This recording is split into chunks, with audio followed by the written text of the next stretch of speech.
고통을 말씀드리자면 저는 제가 했던 모든 수술 중에 제일 아파요. 안녕하세요 여러분, 스위피입니다.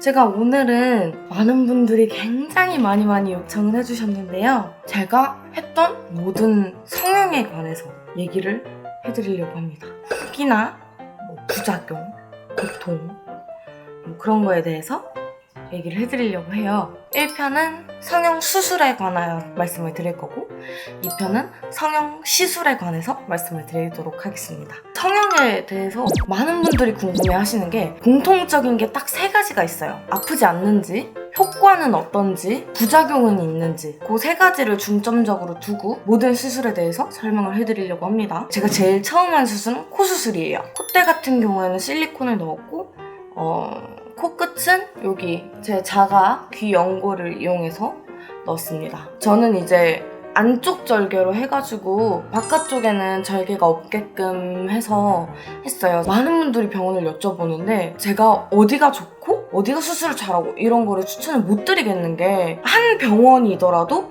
하시는 원장님에 따라 전혀 결과물이 다르게 나오기도 하고요. 그렇기 때문에 수술은 그냥 자기가 발품 팔아서 내가 원하는 모양을 잘 만들어주는 그 원장님을 찾아가시는 게 제일 좋습니다. 적어도 5군데는 돌아본다는 생각으로 많이 상담을 받아보시는 게 좋습니다. 통증은 어느 정도였냐면 코 수술은 그나마 제가 했던 수술들에 비해서 고통이 양반이었던 것 같아요. 일단 코는 별로 그렇게 아프지 않았고 오히려 연고를 뺀 귀가 더 아팠어요. 잠잘 때 저는 옆으로 누워서 자는 버릇이 있는데 그것도 굉장히 불편했고 제일 불편했던 건 코로 숨을 못 쉰다는 거. 코 안쪽에다 이렇게 솜을 끼워놓거든요. 그게 제일 불편했던 거. 그리고 고통은 하루 이틀 근데 막 욱신욱신 정도지 막 진짜 미칠 듯이 괴롭고 막 이 정도의 고통은 아니에요. 견딜 만한 고통이에요. 그래가지고 저는 코 수술 같은 경우에는 그렇게 아프지 않았다라고 설명을 합니다. 다른 분들이 물어보실 때.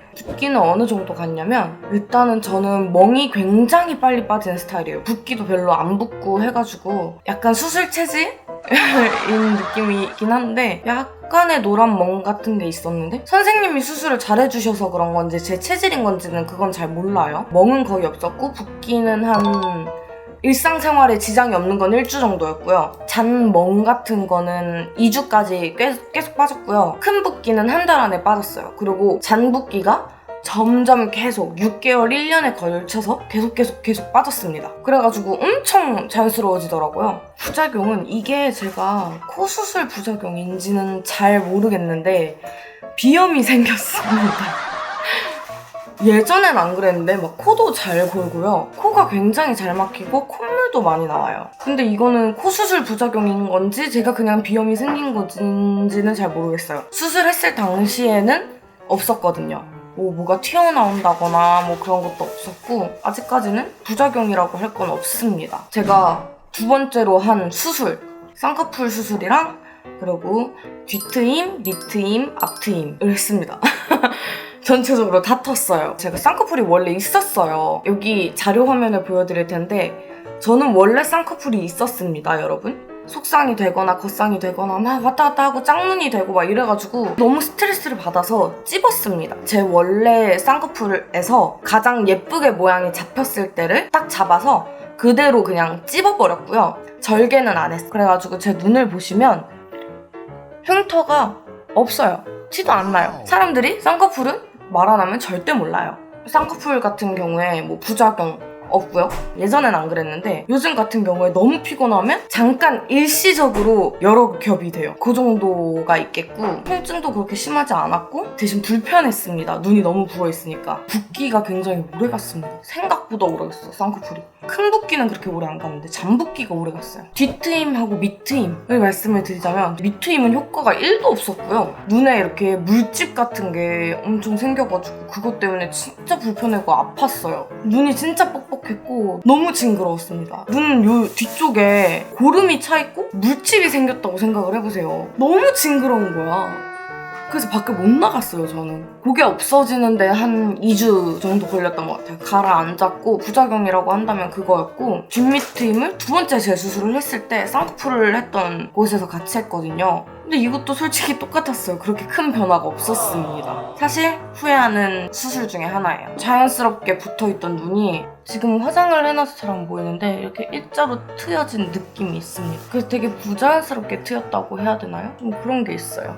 네, 앞트임도 굳이 안 했어도 됐을 것 같은. 초반에는 이렇게 팍 트였는데 제가 눈 비비는 습관이 진짜 심하거든요. 그래서 눈을 계속 이렇게 세게 비비다 보니까 앞이 살이 늘어나는 거야. 그러니까 다시 몽고주름이 생기더라고요. 앞트임 같은 경우에는 저는 부작용이라고 한다면 흉터. 다른 부작용은 딱히 없었던 것 같고 고통도 그렇게 크지 않았고 눈 쪽은 그렇게 막 아프지 않았습니다. 전 오히려 국소 마취할 때 있잖아요. 그 주사가 너무 아팠어요. 바로 생눈에다가 국소 마취를 해버려서 너무 아팠는데 두 번째 병원에서는 잠깐의 수면 마취를 해주셨습니다. 수면 마취에서 깨어났을 때는 마취가 다 되어 있는 상태였고 그래서 고통은 못 느꼈고요. 아무튼 뭐 쌍꺼풀은 굉장히 만족하고 나머지 수술은 잘 모르겠어요. 세 번째 수술, 지방흡입이 있습니다. 쉽게 잡자면 세 군데를 했는데 거의 전신이라고 생각을 하시면 됩니다. 제일 처음 먼저 지방흡입을 했던 거는 허벅지였어요. 고통을 말씀드리자면 저는 제가 했던 모든 수술 중에 지방흡입이 제일 아파요. 고통이 제일 오래 가고요.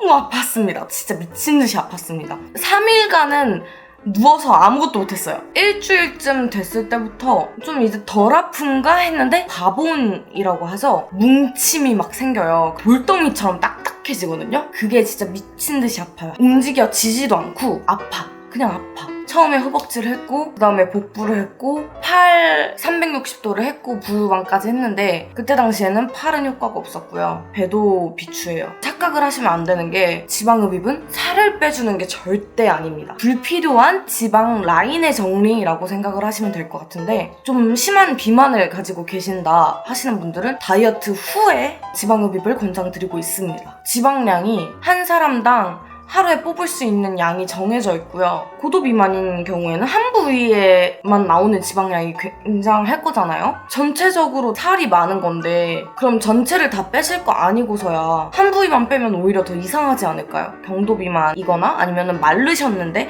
여기 불필요하게 붙어있는 지방이 싫다 하시는 분들한테 추천을 드립니다. 반드시 운동이랑 식단을 병행해가면서 살을 같이 빼셔야 하고요. 도로 찌면은 그 라인 그대로 살이 찐다고 생각하시면 돼요. 지방흡입을 추천드리는 부위는 다리랑 팔, 부유방, 그리고 뭐 뒷날개살. 운동으로 뺄 수 있지만 사실 힘들거든요. 저는 키가 164예요. 164에 48, 49kg가 됐을 때도 저는 팔은 통통했어요. 허벅지도 안쪽은 통통했었고 몸무게가 그렇게 나가는데 통통한 부위가 있었습니다. 허벅지 안쪽 살이 굉장히 고민이었던 저는 굉장한 효과를 봤습니다. 그래서 저는 허벅지 같은 경우에는 추천을 드리고 팔은 그쪽에서 덜 뺐던 것 같아요. 지금 재수술을 했을 때 지금은 굉장히 만족스러운 상태고 고통은 세 군데 중에 제일 안 아픈 데로 꼽자면 팔입니다. 부작용이라고 한다면 감각저하. 모든 부위가 다 감각저하가 있었는데요. 이거는 6개월에서 1년 정도 안에 다 돌아옵니다. 이거는 그냥 수술을 했을 경우에 감각저하가 생기는 것이지 지방흡입이라서 특별히 감각저하가 생기는 것 같진 않습니다. 이것도 케바케이기 때문에 안 돌아오는 경우도 있다고 하더라고요. 지방량을 너무 많이 뽑을 경우에 쇼크가 올 수 있다고 해요. 쇼크를 그때 잡지 못하면 쇼크사가 있는 경우도 있고요. 그래서 굉장히 신중을 가하시고 생각을 많이 해보신 다음에 하시는 걸 추천드리고 무리하게 뽑지 않으셨으면 좋겠어요. 절대로. 최대한 안전한 만큼만 뽑아달라고 해주세요. 배를 비추하는 이유는 이거는 제 관리 때문인지 쪽에서 잘 못했던 때문인지는 모르겠는데 배가 굉장히 울퉁불퉁해졌어요. 오히려 저는 지방흡입 하기 전에 그 라인이 더 마음에 들거든요. 지방흡입을 하고 난 후에 그 라인이 더 마음에 안 듭니다. 광대 수술 입 안 절개로 들어갔고 여기 관자놀이 절개로 들어갔고 그래서 흉터 걱정은 없으셔도 될 것 같고 부작용 있습니다. 볼처짐 있어요. 여기 광대랑 옆 광대를 없애버리니까 이쪽 살에 이렇게 심술보처럼 생기더라고요. 지금 어찌저찌 리프팅으로 끌어와 있긴 한데 이거는 나중에 제가 리프팅이 풀리면 아예 지방흡입을 해버려야 하나 생각 중입니다. 보통 뒤지게 아팠어요. 네, 뒤지게 아팠습니다. 한 달 동안 입을 못 벌렸고요. 입을 예정도 할게요. 못 벌려요. 예정도. 숟가락도 안 들어가요, 여러분. 거의 한 달간은 그렇게 살았고 한 달 지나면서 조금씩 풀리면서 입이 벌려지기 시작하더라고요. 저는 오히려 광대 수술은 굉장히 마음에 들었어요. 근데 제가 제일 고민이었던 옆광대 부분은 그렇게 큰 변화를 못 느꼈어요. 저는 애초에 이쪽 뒤쪽의 뼈부터가 발달됐던 거라 이게 수술 방법이 어떻게 들어가냐면 내시경으로 이렇게 여기를 쬐으니까 여기로 들어갑니다. 여기 뼈 앞에 여기 부분을 잘라요. 잘라서요. 요 자른 부분을 안쪽으로 집어넣습니다. 쏙 넣어가지고 들어가 보이게끔 하는 그런 수술이었거든요. 여기 이 뒷부분의 뼈부터가 골격이 그냥 이렇게 튀어나온 분들은 여기는 넣을 수가 없는 뼈기 때문에 아예 완전히 이렇게 싹 들어간다고 말씀을 못 드려요. 45도 요 광대가 여기만 이 광대뼈가 특히 발달된 분들, 얼굴형의 뼈가 발달된 분들 말고요. 광대뼈만 이렇게 앞으로 돌출돼서 발달된 분들은 큰 효과를 누리실 수 있습니다. 근데 얼굴에 살이 많고 탄력이 없으신 분들은 안 하시는 걸 추천드려요. 광대를 하실 거라면 지방 흡입도 같이 하고 꾸준히 리프팅을 계속 받으셔야 합니다. 붓기 같은 경우에는 큰 붓기 한 달에서 2달까지 쭉 빠졌고요. 붓기가 이렇게 부어있다가 이게 점점점점 들어가고 여기 붓기로 이렇게 내려와요. 안 그래도 볼처짐이 있는데 붓기가 여기로 내려와 버리니까 여기에 심수를 가득 담고 있는 불독 같았어요. 근데 저는 광대가 굉장히 콤플렉스였기 때문에 전 사진과 후 사진을 보여드리자면 저는 붓기가 전부 다 빠지고 나서 너무너무 행복했던 게 예전에는 사진을 찍으면 무조건 광대부터 먼저 포토샵으로 이렇게 쳐버렸거든요.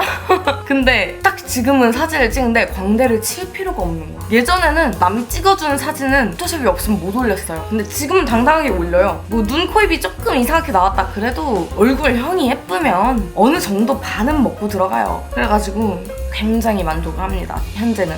사실 이 광대도 엄마가 안다면 까무라칠 수도 있어요. 저 사실 엄마 모르게 했거든요. 엄마 미안해. 이 영상 보면 알게 되겠지만 나 너무 혼내지 말아줘. 제가 했던 성형 수술들은 여기까지고 성형 시술들에 대한 영상은 2편에서 말씀드리도록 하겠습니다. 이 영상이 도움이 되셨다면 구독과 좋아요 한 번씩 눌러주시고요. 알림 설정까지 부탁드립니다.